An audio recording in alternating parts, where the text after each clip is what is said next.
कळवणमध्ये नगर भूमापक लिपिक याला लाच स्वीकारताना अटक. वडिलोपार्जित शेत जमिनीची मोजणी अहवाल तयार करून देण्यासाठी 3,000 रुपयाची लाच घेताना कळवण येथील नगर भूमापक लिपिक विजय गवळी याला लाचलुचपत प्रतिबंधक विभागानं रंगेहात अटक केली. तक्रारदार मनोज जाधव यांनी आपल्या वडिलांची शेतजमीन मोजून झाल्यानंतर त्याचा अहवाल मिळावा म्हणून अर्ज केला होता. मात्र लिपिक गवळी यांनी अहवाल तयार करून देण्यासाठी 8,000 रुपयाची लाच मागितली. त्यामुळे 3,000 रुपये स्वीकारताना ही कारवाई करण्यात आली.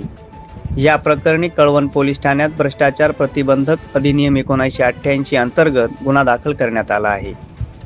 ही कारवाई लाचलुचपत प्रतिबंधक विभागाचे पोलीस उपअधीक्षक संतोष पेलेकर यांच्या मार्गदर्शनाखाली करण्यात आली. प्रखर न्यूजसाठी कळवणहून दीपक बागुल.